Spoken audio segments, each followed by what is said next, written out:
سے واضح اعتراف نہیں ہو سکتا ہے۔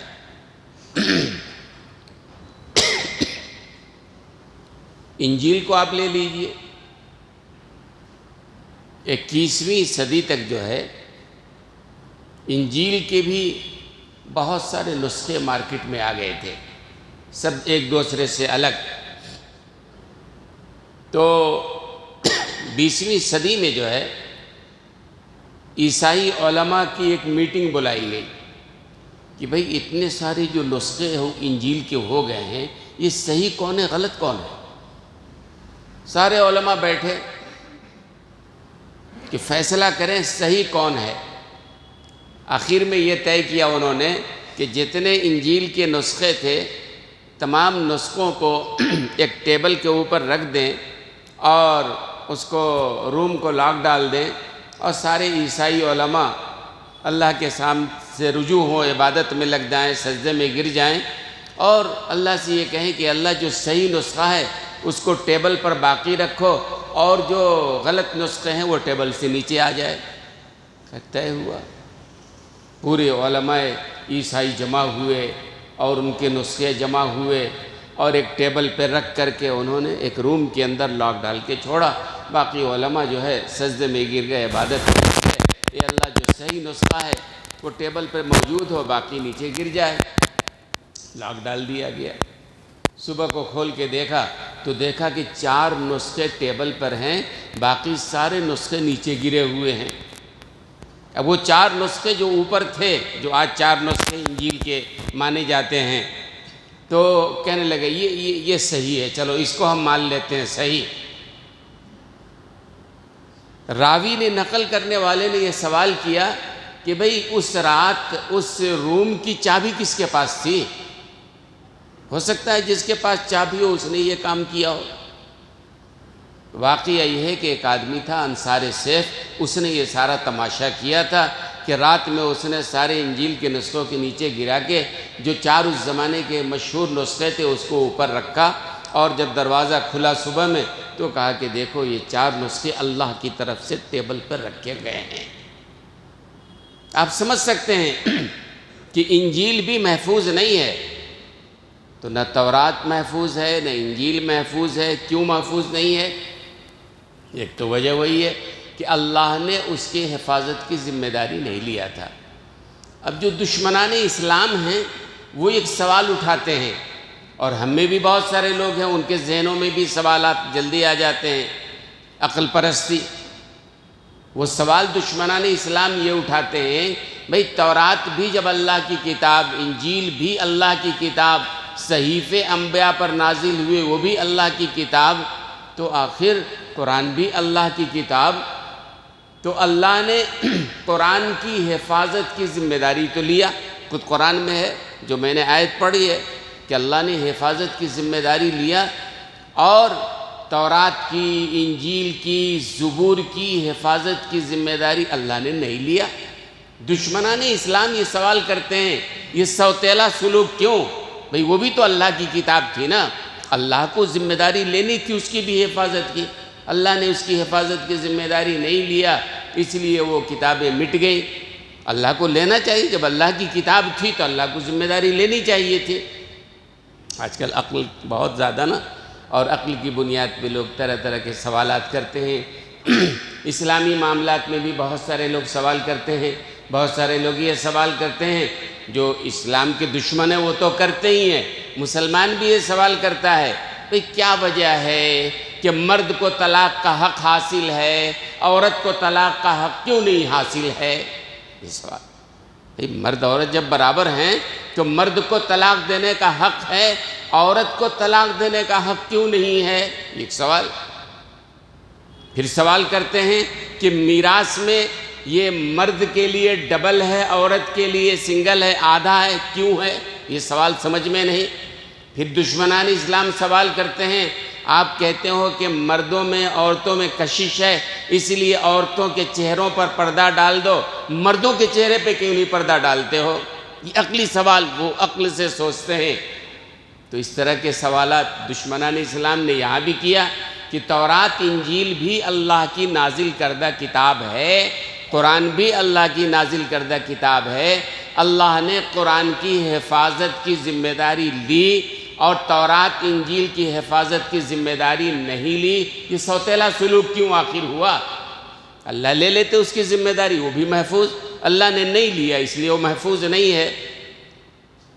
لیکن اس کی وجہ ہے، اللہ نے کیوں نہیں ذمہ داری لیا وہ سمجھیں آپ۔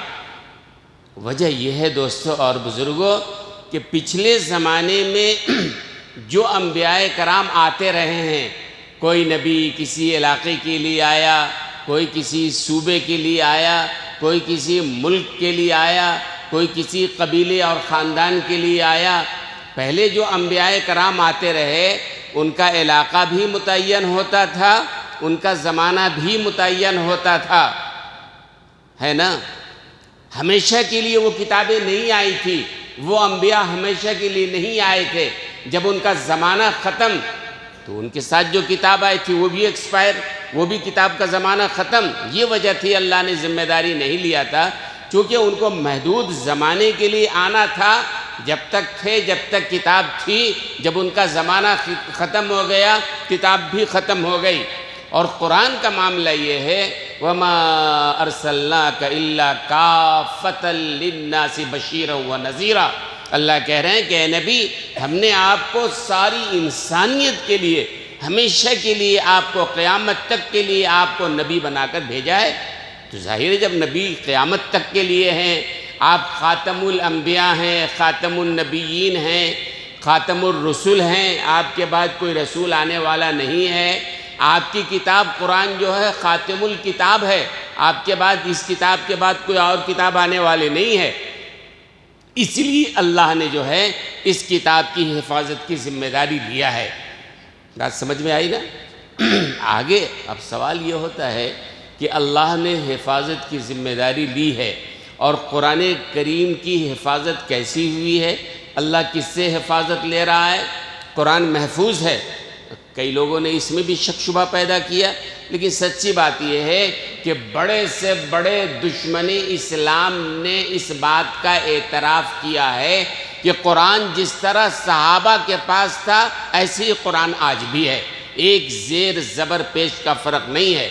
ہمارا آپ کا تو خیر ایمان اور عقیدہ ہی ہے، غیروں نے ایک سر ولیم میور ایک بڑا زہریلا انسان ہے اور مسلمانوں سے بے انتہا دشمنی، قرآن سے بے انتہا دشمنی، اس نے کتاب لکھی ہے لائف آف محمد، اس نے اعتراف کیا ہے کہ قرآن کو چاہے ہم اللہ کی کتاب مانیں یا نہ مانیں مگر یہ تو ماننا ہی پڑے گا کہ صحابہ کے پاس جو کتاب تھی قرآن آج بھی ویسے ہی موجود ہے، یعنی اس میں کوئی تبدیلی نہیں ہے۔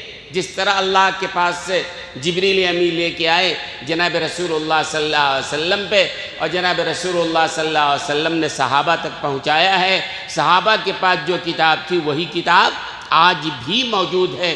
اسلام کا بڑا دشمن زہریلا انسان اس نے اپنی کتاب میں یہ بات لکھی ہے کہ قرآن، اور بھی بہت سارے لوگوں نے اعتراف کیا ہے کہ قرآن کریم جو ہے محفوظ کتاب ہے۔ ایسی حفاظت ہو رہی ہے، کیوں ایسی حفاظت ہو رہی ہے؟ بات وہی ہے، اصل میں اللہ نے حفاظت کی ذمہ داری خود لیا ہے، اللہ نے حفاظت کی ذمہ داری لیا ہے۔ اور واقعہ بھی ہے نا کہ حجاج ابن یوسف تاریخ کا بڑا ظالم انسان ہے، جس نے اپنے تلوار سے صحابہ کی گردنیں کاٹی ہیں، اور اس کی تلوار صحابہ کے خون سے، تو ایسا حجاج ابن یوسف بدترین ظالم انسان، لیکن ایک کام اس نے یہ کیا کہ قرآن کریم پر اعراب اس نے لگایا ہے۔ پہلے قرآن پہ زبر زیر پیش نہیں تھا، عربوں کو پڑھنے کے لیے زبر زیر کی ضرورت بھی نہیں پڑتی ہے، ان کو زیر زبر کی ضرورت نہیں، معلوم کیسے پڑھنا ہے، لیکن اجمیوں کو ہم کو آپ کو پڑھنے کے لیے زبر زیر پیش کی ضرورت پڑتی ہے۔ تو زبر زیر پیش اعراب جو لگایا ہے سب سے پہلے وہ حجاج ابن یوسف نے لگایا ہے۔ کہتے ہیں جس زمانے میں حجاج ابن یوسف یہ کام کر رہا تھا اعراب لگانے کا، اس زمانے میں 10 یہودی علماء کا وفد آیا حجاج ابن یوسف سے ملنے کے لیے۔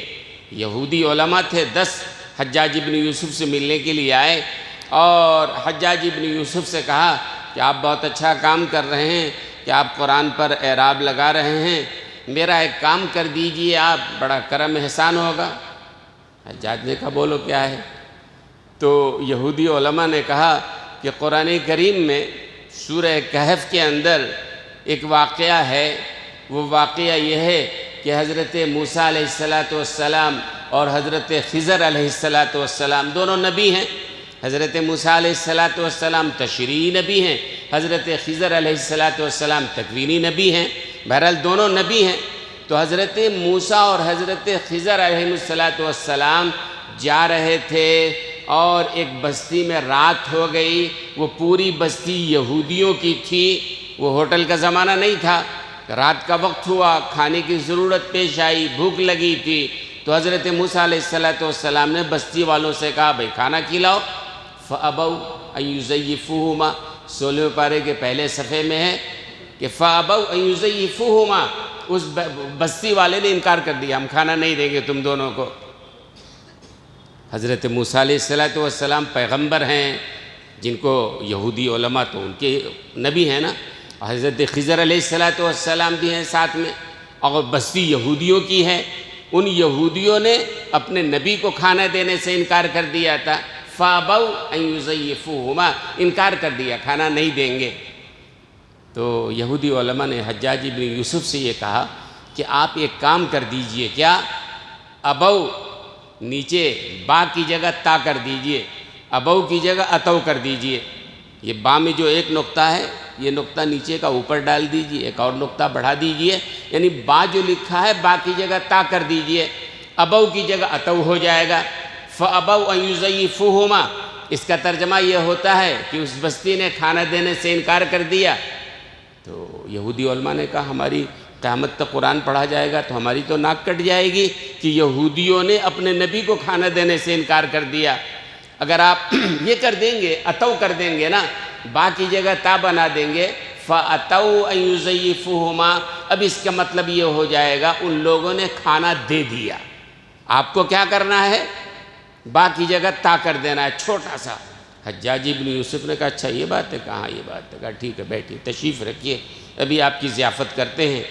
اندر گیا حجاج بن یوسف، اندر گیا، تلوار لی اس نے اور تلوار لے کر باہر آیا اور اس نے کہا اے اللہ تو جانتا ہے کہ میرے ہاتھوں سے کتنوں کا خون ہوا ہے، اے اللہ یہ ظالم آئے ہیں تیرے کلام میں تبدیلی کرنے کے لیے اور مجھ سے مطالبہ کر رہے ہیں، تو نے حفاظت لیا اس قرآن کریم کی حفاظت کی ذمہ داری تو نے لیا ہے، اے اللہ یہ ظالم چاہتے ہیں کہ میں با کی جگہ تا کر دوں، ایسا نہیں ہو سکتا ہے۔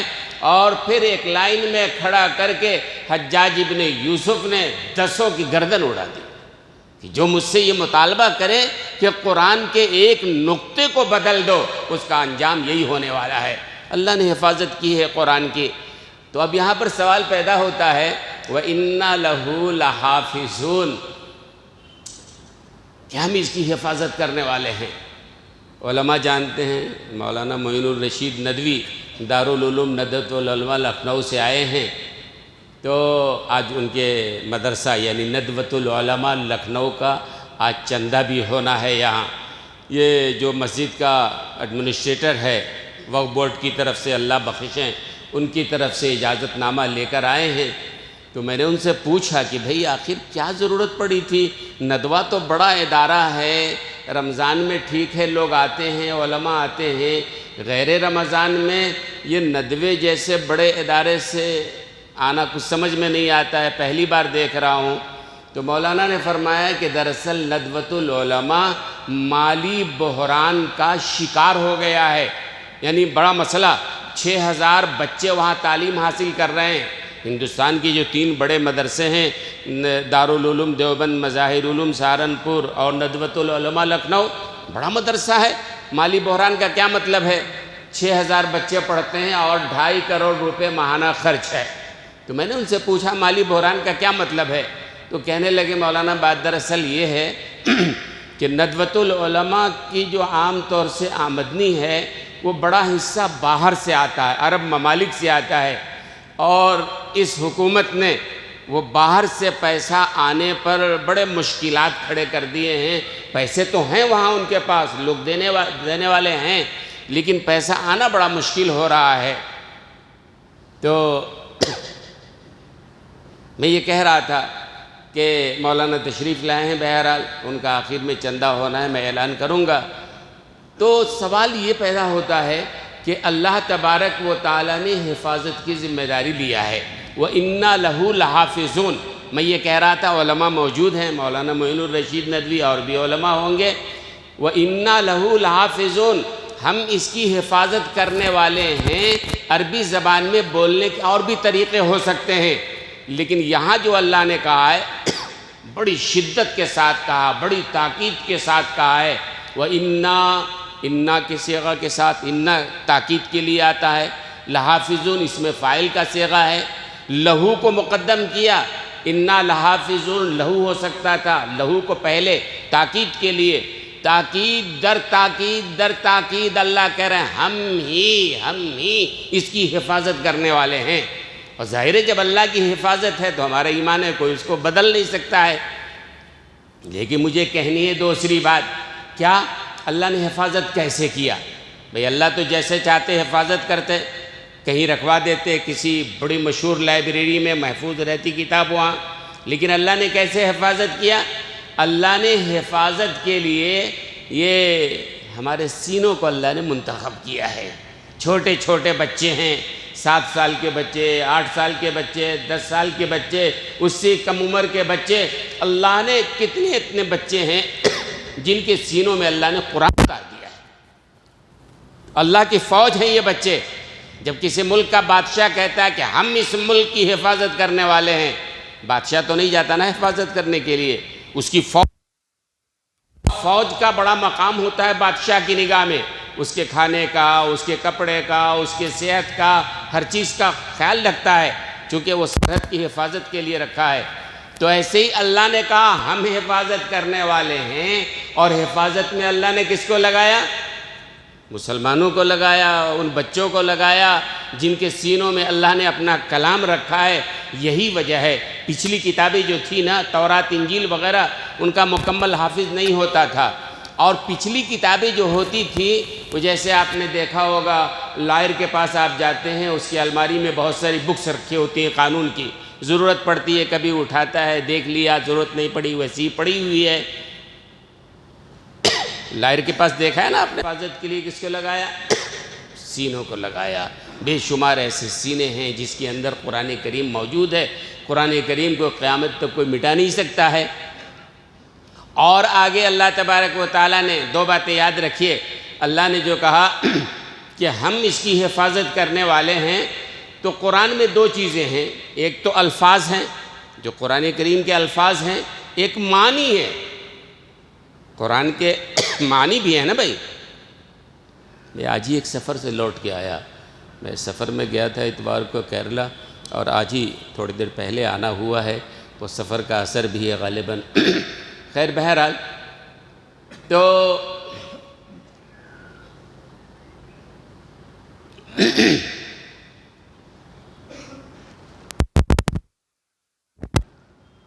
قرآن کریم 2 چیزوں کا مجموعہ ہے، ایک الفاظ، ایک معنی۔ الفاظ تو قرآن کریم میں ہے، جس طرح اللہ الفاظ کی حفاظت کر رہے ہیں، ایسی معنی کی حفاظت بھی اللہ کر رہے ہیں۔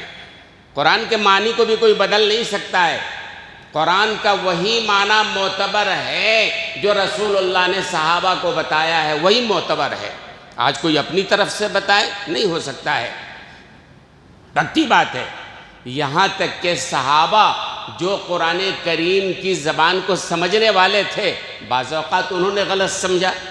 سحری کے بارے میں ہے، لکم الخیط الابیض من الخیط الاسود، کہ اس وقت تک سحری کھا سکتے ہو جب تک یہ سفید دھاگا اور سیاہ دھاگا ممتاز نہ ہو جائے۔ عربی زبان جاننے والے صحابہ، ان کی زبان میں قرآن نازل ہوا۔ ایک صحابی نے ایک سیاہ ایک کالا دھاگا تکیہ کے نیچے رکھ لیا، اٹھا کے دیکھتے رہتے تھے جب تک سمجھ میں نہیں آتا تھا۔ اس زمانے میں لائٹ کا انتظام نہیں، تو اس وقت تک کھاتے رہتے تھے۔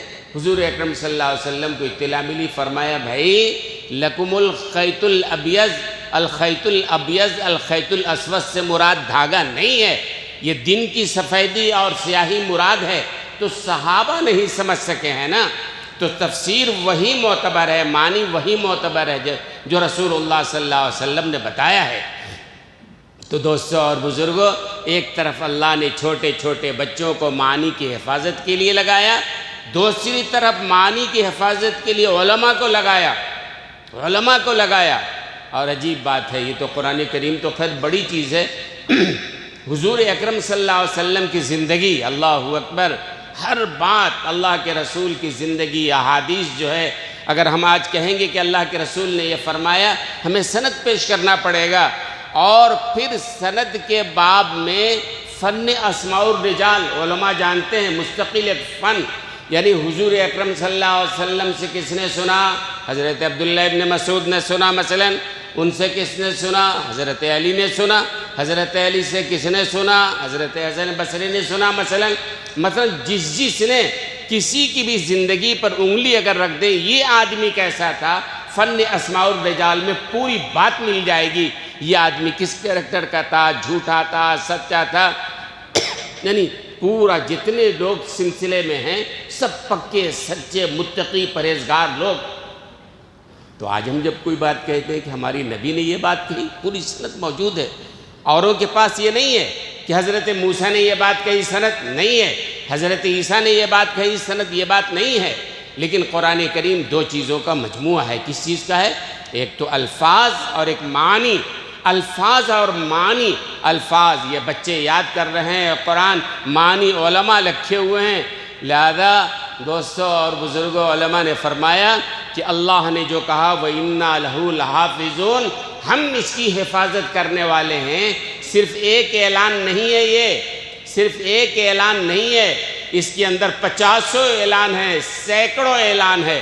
مطلب یہ ہے کہ ہم قرآن کی حفاظت کرنے والے ہیں، قرآن ہوگا اس سینے کی بھی حفاظت کرنے والے ہیں، جس مدرسے میں قرآن کی تعلیم ہوگی ہم اس مدرسے کی بھی حفاظت کرنے والے ہیں، جس سرزمین پہ قرآن نازل ہوا اس سرزمین کی بھی حفاظت کرنے والے ہیں، جس زندگی میں دین ہوگا ہم اس زندگی کی بھی حفاظت کرنے والے ہیں۔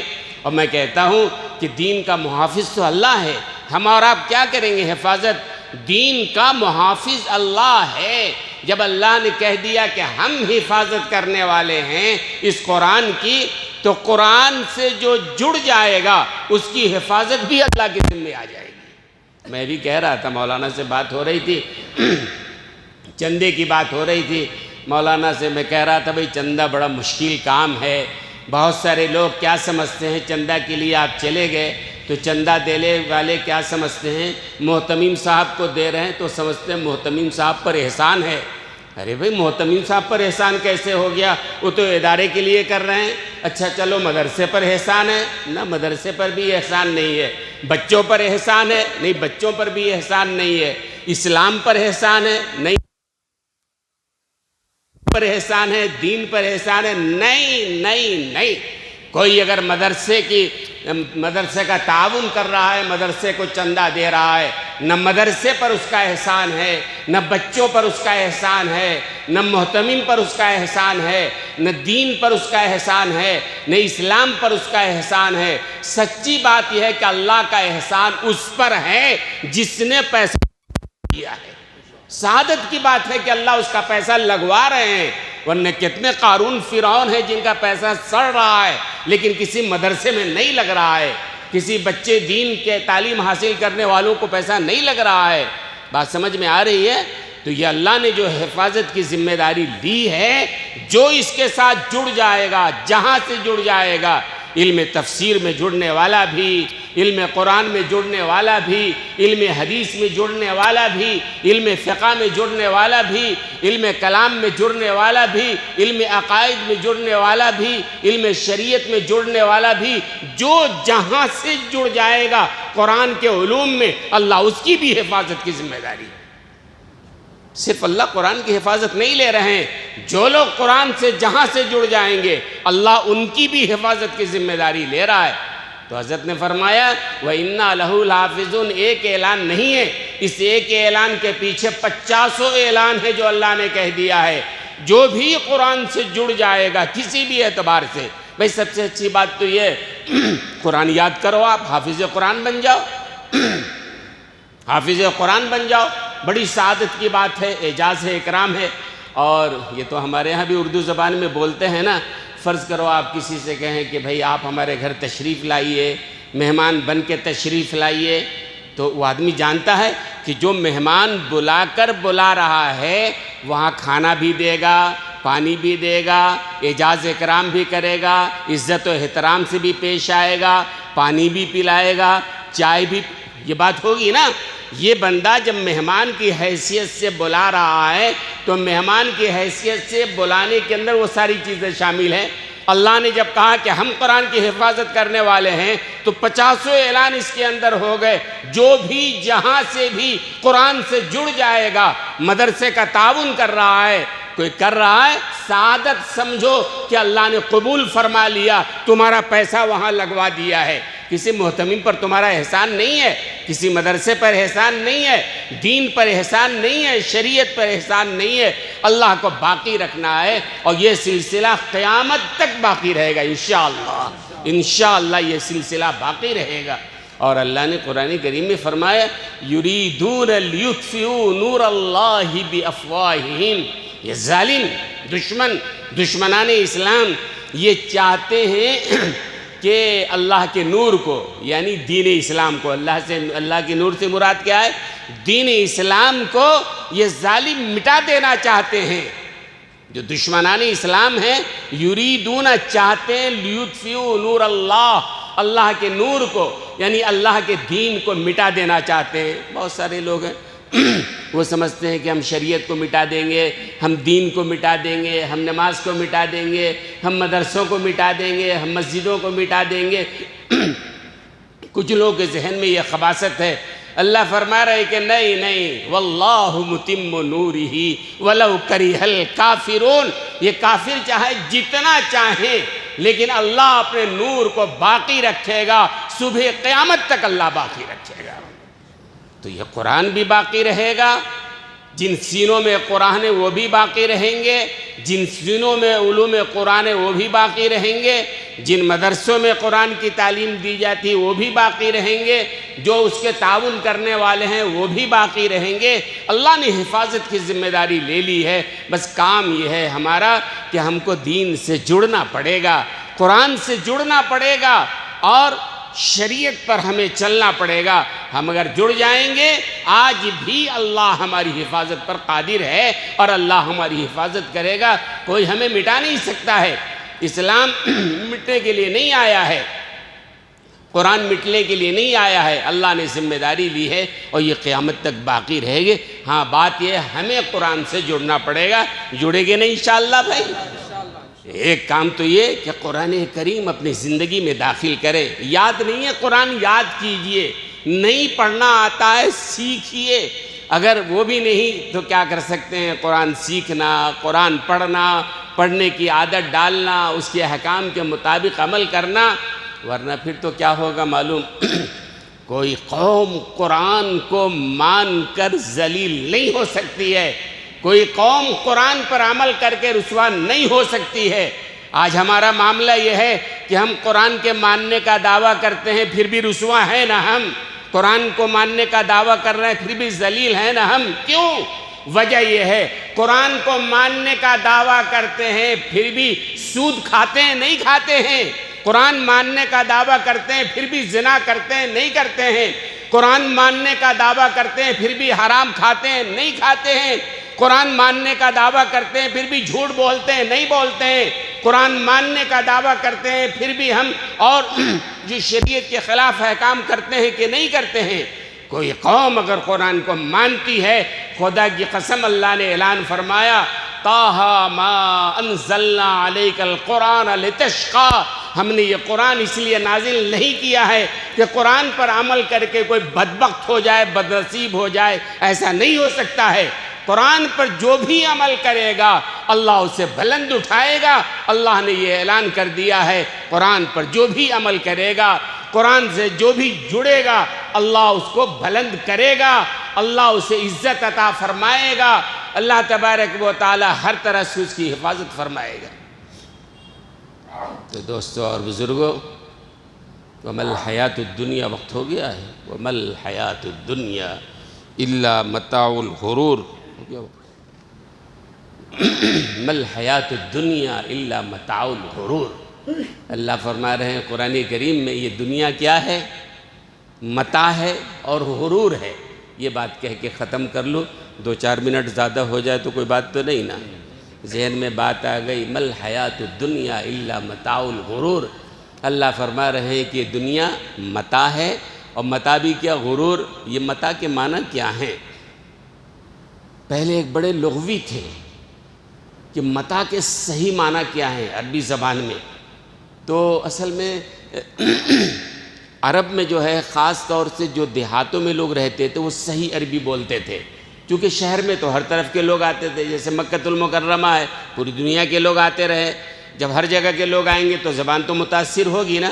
یہی وجہ ہے کہ حضور اکرم صلی اللہ علیہ وسلم کے زمانے میں بھی بچوں کو دیہات کو بھیج دیا کرتے تھے۔ حضور اکرم صلی اللہ علیہ وسلم کو بھیجا تھا نا حضرت حلیمہ سعدیہ کے ساتھ، کیوں بھیجتے تھے بچے کو باہر؟ تاکہ ایک تو دیہات کی آب و ہوا، اور دوسری بات یہ کہ بچے کی زبان فصیح و بلیغ رہے۔ تو وہ بڑے لغوی تھے، ان کو معلوم کرنا تھا متاع کا مطلب کیا ہے۔ تو کہلیں چلو دیہات چلتے ہیں۔ چلتے چلتے ایک دیہات میں گئے، جنگل ٹائپ کا دیہات ہے، جھوپڑا ملا، ایک بوڑھی ماں بیٹھی ہیں، شام ہو گئی تھی۔ انہوں نے کہا کہ بھائی میں مہمان ہوں، آج رات گھر میں پناہ دے دیں۔ انہوں نے کہا ٹھیک ہے، رہ جاؤ بیٹے۔ اس کے بعد انہوں نے کھانے کے لیے چولہے پہ جو ہے جو کچھ تھا لکڑی جلائی، اور اپنے بچے سے کہا تم بیٹھو میں ذرا لکڑی لے کے آتی ہوں باہر سے۔ وہ لکڑی لینے گئی بوڑھی، وہ مہمان جو تلاش میں تھے کہ متاع کے معنی کیا ہیں، تو وہیں بیٹھے تھے وہ۔ اس کے بعد وہ بوڑھی عورت جب لکڑی لے کے آئی تو وہاں چولہے کے پاس ایک کپڑا ہوتا ہے جس کو صافی کہتے ہیں، چیٹڑ کہا جاتا ہے، وہ کچن نیپکن کہہ لیجیے آج کی زبان میں۔ وہ گندا سندا ہوتا ہے، تیل مسالہ لگا ہوتا ہے، وہ پتیلے وغیرہ کو پکڑنے کے لیے۔ صافی وہاں جو رکھی تھی، جب وہ خاتون آئیں بوڑھی عورت تو انہوں نے بچے سے پوچھا این المتاع، بچے سے پوچھ رہے این المتاع، یہ متاع کہاں گیا؟ اب یہ غور سے دیکھنے کے لیے کیا ہے، بوڑھی عورت متاع اس صافی کو پوچھ رہی تھی، گندا سندا کپڑا، بھئی اس پتیلے کو پکڑنا ہے، گرم ہے، یہ وہ صافی کہاں ہے؟ تو بچے نے کہا کہ جار رقیم، بچے نے کہا نماز سے جار رقیم اخذ المتاع تبارک الجبل، 3 لفظ کی تحقیق کرنی تھی، تینوں ایک ہی جملے میں آ گیا۔ بچے نے کہا جار رقیم، سورہ کہف میں رقیم کا لفظ ہے، وہ جاننا چاہتے تھے رقیم کا مطلب کیا اصل میں، تو بچے نے کہا جار رقیم، کتا آیا تھا، اخذ المتاع، اس نے متاع کو یعنی صافی کو اٹھا لیا، تبارک الجبل، اور کہاں چلا گیا؟ پہاڑ پہ چڑھ گیا۔ تینوں مسئلہ حل ہو گیا۔ اچھا اللہ جو کہہ رہے ہیں یہ دنیا کیا ہے؟ متاع ہے۔ الحیات الدنیا الا متاع الغرور، یہ دنیا جو ہے نا متاع غرور۔ ایک تو متاع صافی، وہ بھی زیادہ آگاہ رہنا ہمیشہ دنیا سے بھائی، اور دین کے معاملے میں جڑو، دین سے لوگو، دین سے جڑیں گے، شریعت سے جڑیں گے، انشاءاللہ ہماری بھی حفاظت ہوگی۔ قرآن سے جڑیں گے، اللہ جہاں قرآن کی حفاظت کریں گے، اللہ ہماری بھی حفاظت کریں گے، اور آج کے دور میں اس سے بڑھ کے اور حفاظت کا کوئی ذریعہ ہونے والا نہیں ہے۔